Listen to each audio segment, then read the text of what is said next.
Shalom Bapak Ibu Saudara, selamat pagi. Sebelum kita mendengar firman Tuhan, mari kita sama-sama berdoa. Bapa di dalam kerajaan surga, di dalam nama Tuhan Yesus, Bapa kami bersyukur, kami berterima kasih Tuhan, kami dalam keadaan baik. Kami boleh menikmati segala anugerah yang Engkau berikan pada kami. Kami tahu Tuhan, Engkau ada di dalam kehidupan kami, Engkau memperhatikan kami.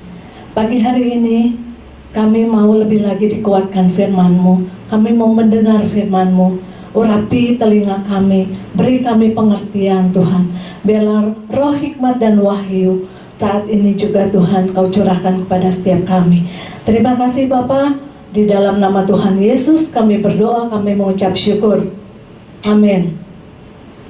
Shalom Bapak Ibu Saudara, kita percaya kita dalam keadaan baik karena pemeliharaan Tuhan selalu nyata dalam kehidupan kita. Mari pagi hari ini kita sama-sama belajar lagi firman Tuhan, di mana Tuhan berpesan kepada kita semua bahwa berjudul ini firman Tuhan ini berjudul ketika kesesakan menekan. Firman Tuhannya diambil dari Mazmur 77 ayat yang pertama sampai ke 21 ya. Ini cukup panjang, kita akan baca di ayat ketiga aja Saudara. Ya, di ayat ketiga Mazmur 77 ayat yang ketiga. Pada hari kesusahanku aku mencari Tuhan, malam-malam tanganku terulur dan tidak menjadi lesu, jiwaku enggan dihiburkan. Saudara, setiap kita pasti pernah mengalami yang namanya kesesakan, yang masalah yang datang, mungkin penderitaan yang kita alami. Dan kita nggak tahu Saudara, kapan masa kesesakan itu datang. Bisa tiba-tiba terjadi di dalam kehidupan kita. Yang tadinya mungkin seseorang lagi enak-enaknya Saudara menikmati hidupnya, tahu-tahu penyakit datang dalam hidupnya. Tahu-tahu Saudara mungkin juga mengalami masalah di dalam bisnisnya. Waktu kita baca ya, Mazmur ini ditulis oleh Asaf. Dia seorang yang dikatakan saleh ya, dia adalah pemimpin pujian juga Saudara. Tetapi kenapa sampai dia menulis jiwaku enggan dihiburkan? Padahal waktu kita mengalami masalah, biasanya kita mau ya ada seseorang yang menghibur kita, ya memberi mungkin motivasi. Tapi pemazmur menulis jiwaku enggan dihiburkan. Enggan di sini mengandung arti itu udah nggak mau lagi ya, tidak berkemauan, bahkan mengandung arti Saudara keberatan, ya nggak rela, bahkan menolak, atau juga Saudara menentang, ya. Nah ini berarti kita rasakan ada satu kesesakan yang sangat, sehingga dia mengambil satu keputusan bahwa udahlah, aku enggan lagi dihiburkan. Ya banyak Saudara yang mungkin hari-hari ini kita mengalami kesesakan karena begitu orang khawatirnya terhadap sakit penyakit ya. Apalagi sekarang masa pandemi yang begitu orang-orang sampai beberapa orang itu sangat tercekam gitu. Sangat takut dan khawatir bagaimana keluarganya, bagaimana nanti masa depannya, bagaimana bisnisnya ya. Lalu bagaimana ini stok-stok barang yang tidak terjual, bagaimana pabriknya akan beroperasi lagi dalam segi ekonomi, kesehatan, sebagainya. Mereka merasa sangat khawatir ya, dan kesesakan itu mereka rasakan sangat menekan ya di dalam kehidupannya. Kalau Saudara perhatikan beberapa pesan Tuhan yang kita terima Saudara ya, beberapa minggu yang lalu, kalau saya perhatikan ini kayak satu rentetan di mana Tuhan benar-benar hendak membawa kita sebetulnya, hendak terus mengajar kita supaya kita tahu, ya, supaya kita dapat meresponi segala hal yang terjadi ini dengan respon yang benar. Saudara ingat ketika firman Tuhan berpesan, ketika Tuhan mengizinkan sesuatu terjadi. Kalau saya boleh ya saudara, runtutkan judul-judul pesan Tuhan itu di dalam mungkin sebuah pesan atau sebuah kalimat. Ya, saya akan sambungkan. Ketika Tuhan mengizinkan sesuatu terjadi, tetap hasilkan buah, ya, di segala kondisi. Kita harus tetap berlari, ya, bahkan kita harus tetap mengasihi Tuhan. Bahkan ketika musuh mengelilingi kita, juga keadaan kita, saudara, ya, yang rasanya kali ini Tuhan berpesan sangat ketika kesesakan ini menekan, tetap saudara. Coba saudara tadi udah mendengarkannya beberapa pesan Tuhan, di mana kita harus tetap berlari, kita harus tetap menghasilkan buah. Ini sebelumnya Tuhan udah bicara kepada kita. Kita tahu saudara apa yang ditulis Salomo, ya, di kitab Amsal pasal yang 24 ayat 10, dikatakan jika engkau tawar hati di masa kesesakan maka kecil, dan kekuatan kita akan kecil.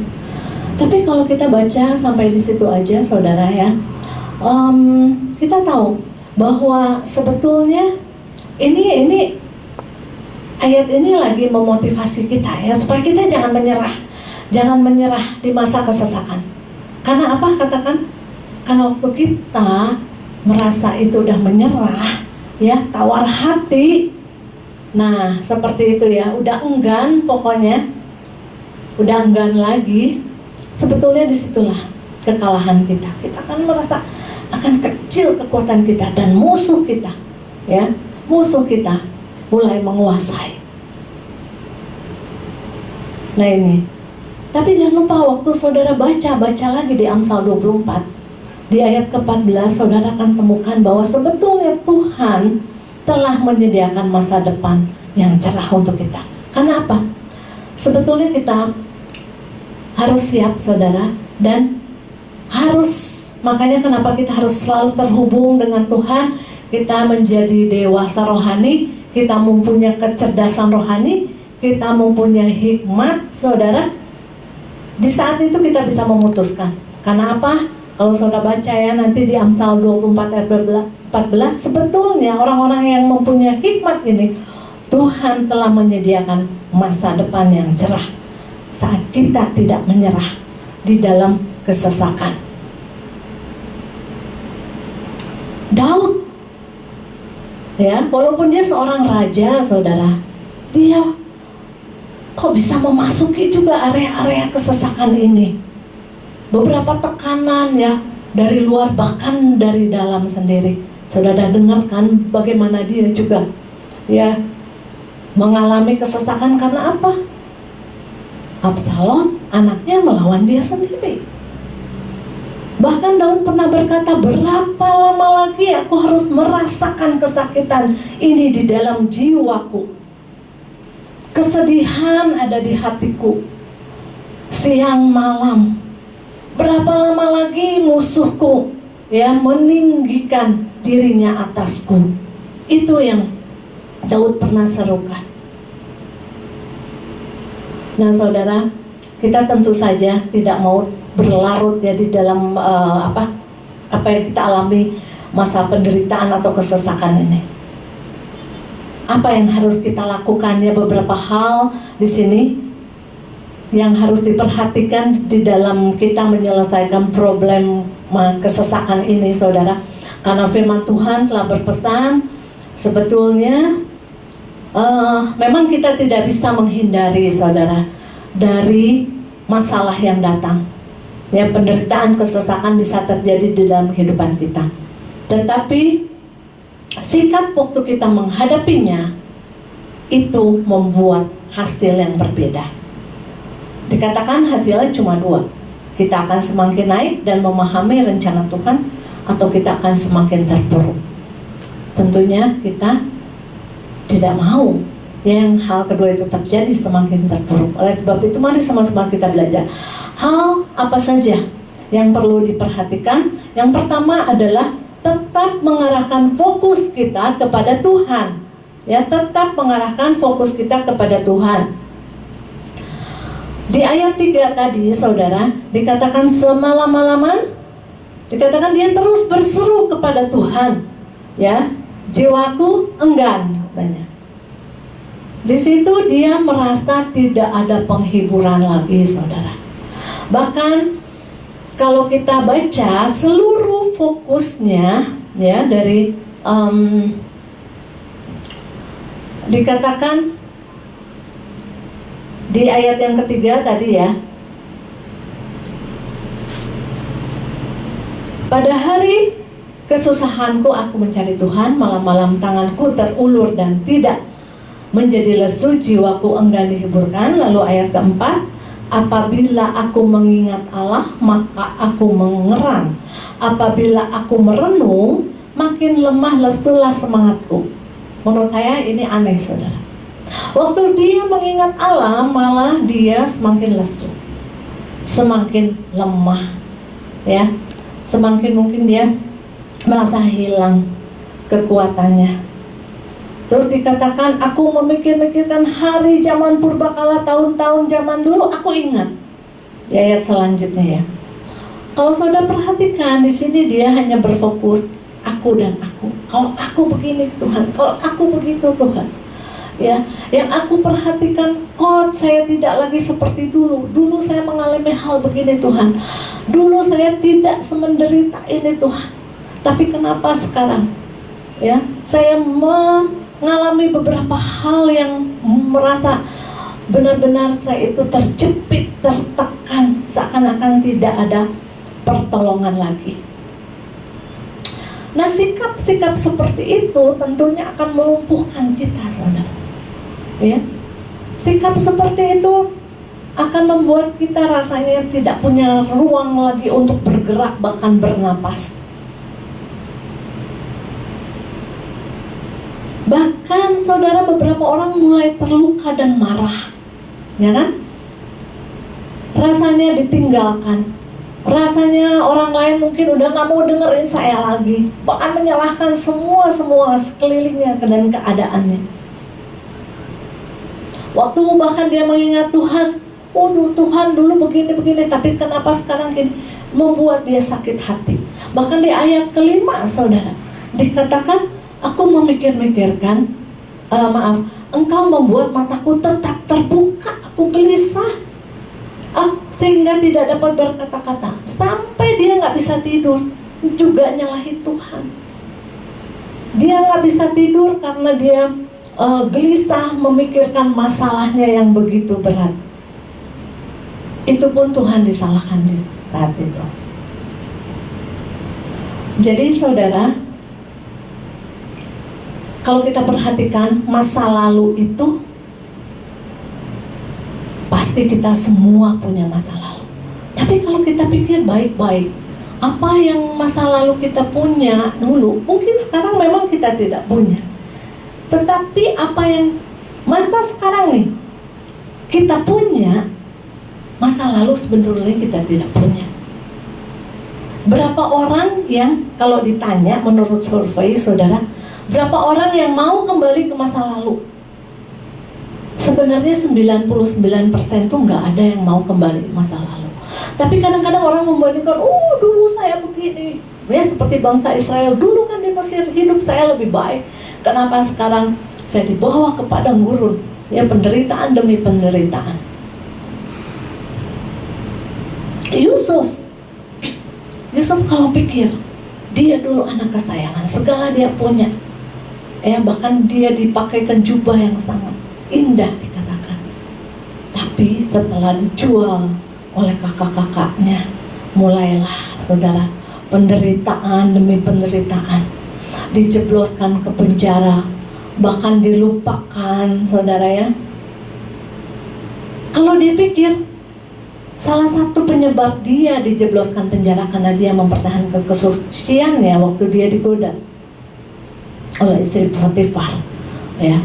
Dia bisa marah, Tuhan ini gara-gara Tuhan aku mempertahankan kesucian, mempertahankan kebenaran, jadinya begini. Lebih menderita lagi, masuk ke penjara lagi, ya. Nah ini kalau dia terus fokusnya kepada masalah demi masalah. Bahkan saudara, kalau kita lihat coba di Mazmur 77 ayat 9, 77 ayat 9 ada kalimat yang begini, sudah lenyapkah untuk seterusnya kasih setianya, telah berakhirkan janji itu berlaku turun-temurun. Pemazmur sampai bertanya gitu saudara, has God's unfailing love failed? Ya, lenyapkah seluruh kasih setianya?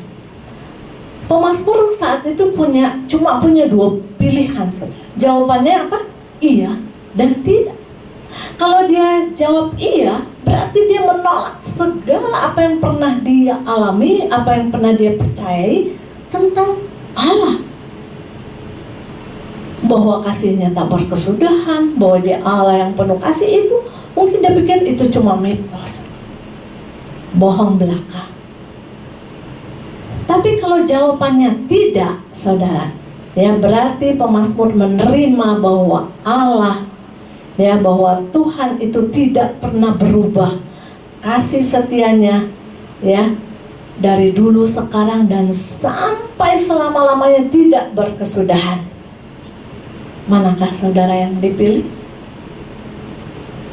Puji Tuhan, akhirnya pemazmur memilih bahwa di ayat 12, kalau 13 kita baca, dia tetap mengingat, dia tetap merenungkan kebaikan Tuhan. Nah itulah, dia mengembalikan fokusnya kepada Tuhan. Mungkin dari sebelumnya dia fokusnya kepada masalah dia, penderitaan dia. Aku nih yang paling menderita. Tetapi setelah dia mengembalikan fokusnya kepada Tuhan, dia mulai mengingat, merenungkan, tetapi akhirnya dia menemukan bahwa Tuhan, waktu aku ingat-ingat semuanya ini, aku mengingat dan merenungkan perbuatan-perbuatan Tuhan yang ajaib. Itu di ayat ke-12, dikatakan, aku hendak mengingat perbuatan-perbuatan Tuhan. Aku hendak mengingat keajaiban-keajaibanmu dari zaman purbakala. Ini yang diambil satu keputusan, dia fokus lagi kebesaran Tuhan, perbuatannya yang ajaib, saudara.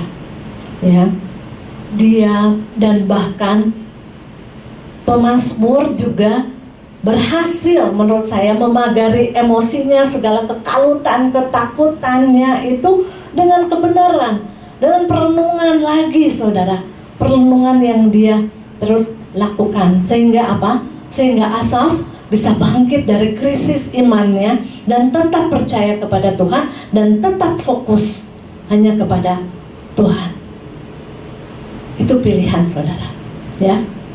Tapi mari sama-sama kita tetap fokus hanya kepada Tuhan, tetap percaya. Dan kita tahu bahwa memang kadang-kadang mungkin pertolongannya belum dilihat secara mata jasmani, tetapi mata rohani kita akan tetap percaya dan memandang dan fokus hanya kepada Tuhan. Kedua, saudara, mari sama-sama kita merubah cara pandang kita. Seperti apakah Tuhan kita, cara pandang kita kepada Tuhan. Nah ini yang kedua. Jika kita mempunyai cara pandang yang benar, saudara, tentu ini akan menguatkan iman kita di dalam Yesus. Tetapi waktu kita mempunyai cara pandang kita dan mulai ragu, saudara, nah tentu ini akan melemahkan kita.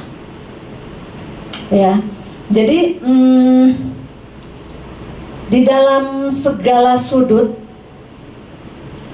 aspek kehidupan, mari kita memandang dia dengan cara yang benar, memandang Tuhan dengan cara yang benar. Waktu saya pandang ke atas, yang saya pandang Tuhan, ya, kebenarannya. Waktu saya pandang ke belakang, melihat ke belakang, saya juga melihat Tuhan.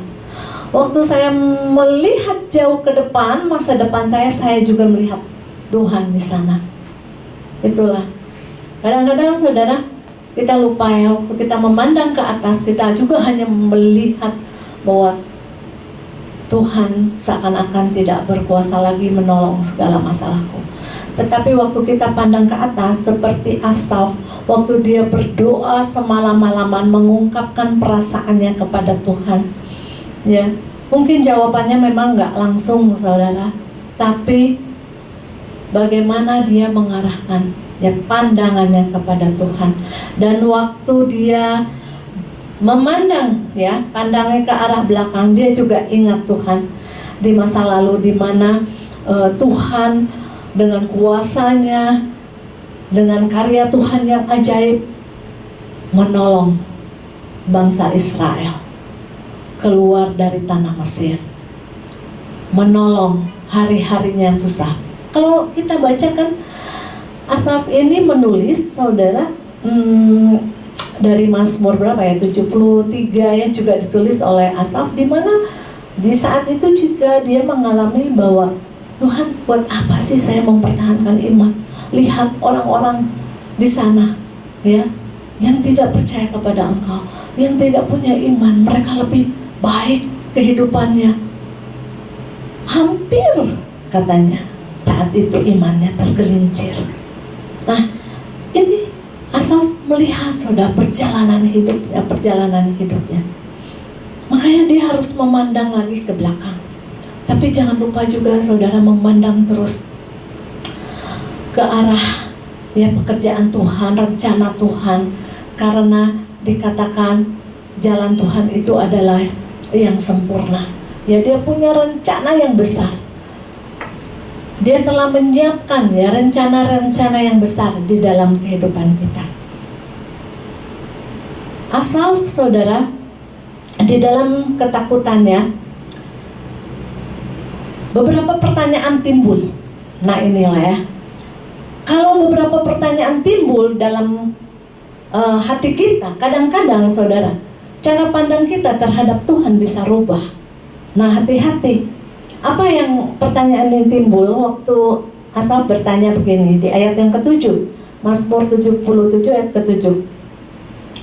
Dia bertanya beberapa pertanyaan saudara. Mungkin ayat ke-8 ya, ayat ke-8 di sini. Nah, dia bertanya, untuk selamanya kah Tuhan menolak? Nah, dia nanya kan, yang pertama, untuk selamanya kah Tuhan menolak dan tidak kembali lagi bermurah hati? Tuhan, nggak ada lagi tuh kemurahan, ya. Itu beberapa pertanyaan. Terus yang berikutnya, sudah lenyapkah untuk seterusnya kasih setianya? Telah berakhirkah janji itu berlaku turun-temurun? Sudah lupakah Allah menaruh kasihan, atau ditutupnya rahmatnya karena murkanya? Itu saudara yang ditanyakannya. Mungkin beberapa pertanyaan seperti ini bisa timbul saudara. Tetapi kalau kita tidak mengembalikan lagi saudara cara pandang kita terhadap Tuhan dengan benar, kita mulai akan terus semakin terpuruk.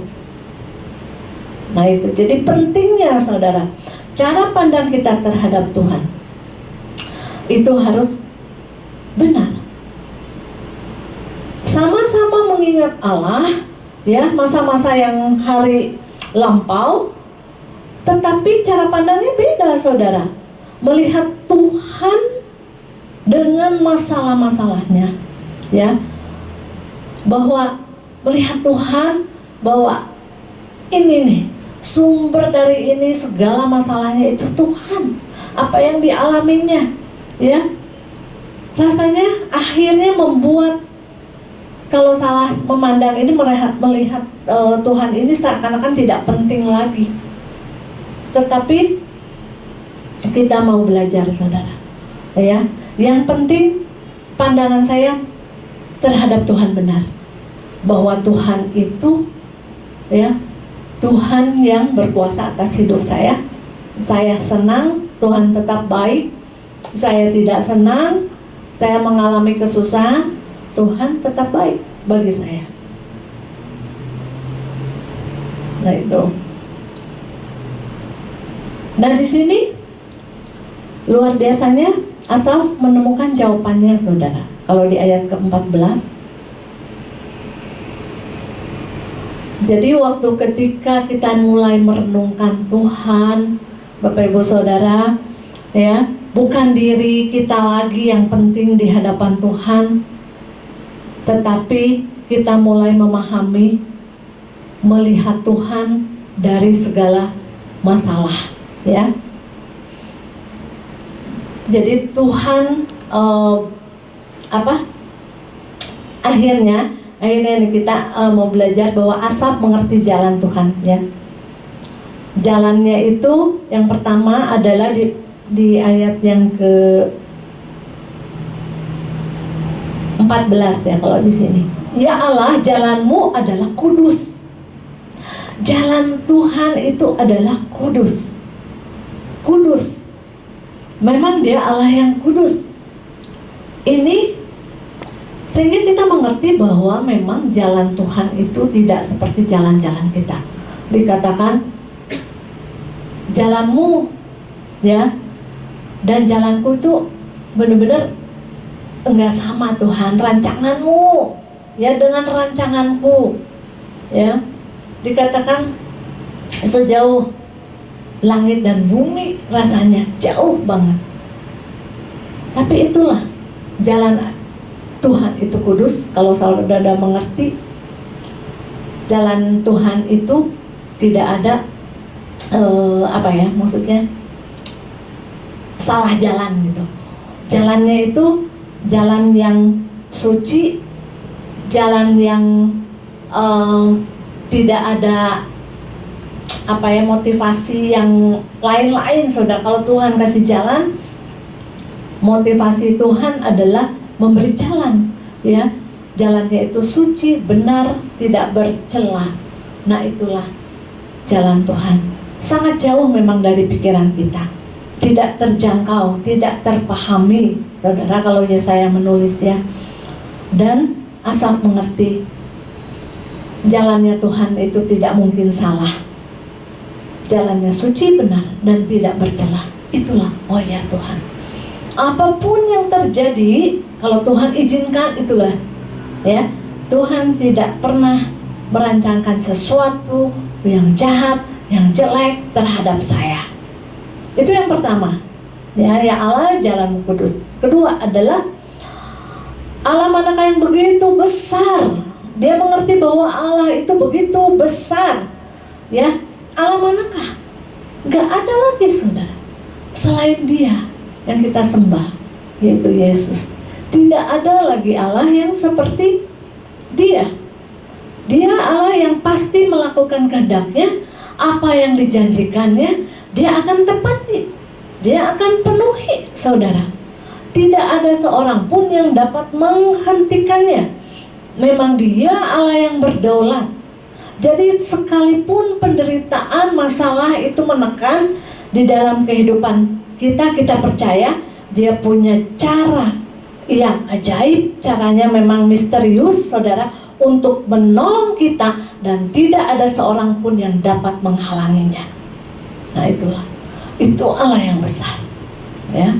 Dan Dia juga menyadari di mana Allahnya itu Allah yang penuh kasih sayang. Coba kita di ayat berikutnya. Di ayat berikutnya, nah Engkaulah Allah yang melakukan keajaiban, Engkau telah menyatakan kuasa-Mu di antara bangsa-bangsa. Coba di 15, dan lengan-Mu Engkau telah menebus umat-Mu Bani Yakub dan Bani Yusuf. Allah yang memperhatikan, Allah yang penuh kasih sayang. Dengan lengan-Mu menebus kita, saudara, yang dulunya orang berdosa. Karena kasih-Nya, karena kasih Allah yang begitu besar terhadap kita, kita dijadikan anaknya, kita ditebus dari segala dosa. Nah, itu bagaimana Tuhan menebus, kasih setianya, kasih sayangnya tidak akan pernah berkesudahan. Nah, itu waktu kita mengembalikan cara pandang kita yang benar kepada Allah, tentunya kita tidak akan lagi dibelok-belokkan dengan hal-hal apa saja yang terjadi di dalam kehidupan kita, sekalipun penderitaan, kesesakan itu datang. Ya. Nah, itulah. Jadi susah atau senang, cara pandang kita terhadap Tuhan itu tetap sama. Bukan kalau susah kita berubah, wah begini ya, kalau gitu saya mulai ragu nih, Tuhan apakah benar menolong saya? Tapi kita mau ambil, saudara ya, bahwa keputusan saya, walaupun saya susah, walaupun saya senang, apapun yang saya alami, cara pandang saya terhadap Tuhan itu tetap sama. Dia Allah yang jalannya kudus, Dia Allah yang besar, Dia yang dapat melakukan segalanya, Dia Allah yang berdaulat, ya, dengan keajaiban, saudara. Dia juga Allah yang kasih sayangnya, kasih setianya tidak pernah berubah. Nah, itu yang menjadi kekuatan. Oleh sebab itu pagi hari ini mari sama-sama kita belajar, saudara ya. Walaupun keadaan tidak semakin membaik ya, mungkin beberapa hal kita melihat banyak sekali yang kita alami itu kesesakan, bahkan di luar sana dunia juga dengan keadaannya kita mulai khawatir ya. Tetapi dikatakan bagaimana sikap kita menyikapi semuanya itu, bagaimana respon kita, itu yang akan menentukan hasil akhirnya ya. Jadi beberapa hal yang sama-sama kita mau perhatikan. Yang pertama adalah tetap mengarahkan fokus kita kepada Tuhan ya, bukan kepada apa masalah yang terjadi ya yang menekan, tetapi fokus kita kepada Tuhan. Karena kita percaya kita akan mengalami, saudara, pertolongan Tuhan ya, bahkan kita akan melihat cara-cara Tuhan yang ajaib. Yang kedua adalah cara pandang kita terhadap Tuhan ya. Kalau cara pandang kita masih salah, mari kita ubah, saudara, cara pandang kita terhadap Tuhan. Sudut pandang kita, mari kita pandang Tuhan dengan cara yang benar, dengan cara yang benar ya. Tadi kita sudah belajar bahwa kita percaya bahwa Tuhan itu jalannya kudus, ya, Dia Allah yang besar, dan kasih setianya tidak akan berubah sampai selama-lamanya. Amin. Puji Tuhan. Mari kita akhiri dengan doa. Bapa di dalam kerajaan surga, di dalam nama Tuhan Yesus, terima kasih firman-Mu telah disampaikan Tuhan. Bapa, walaupun keadaan kami saat ini mungkin beberapa dari kami juga mengalami masa yang tertekan, penderitaan, kesesakan Tuhan, tapi kami percaya Tuhan, dan kami mau belajar terus tetap untuk fokus kepada Engkau, bukan kepada masalah, dan memandang Tuhan dengan cara yang benar. Kami percaya Tuhan, pertolongan-Mu selalu tersedia bagi kami, cara-cara-Mu yang ajaib. Mari Tuhan, menteraikan firman-Mu dalam setiap kami, dan biarlah kami terus bertumbuh Tuhan. Biarlah kami terus mau bertumbuh menjadi dewasa rohani, di mana kami juga perlu hikmat Tuhan untuk menyelesaikan segala apa yang menjadi tantangan di dalam kehidupan kami. Terima kasih Tuhan.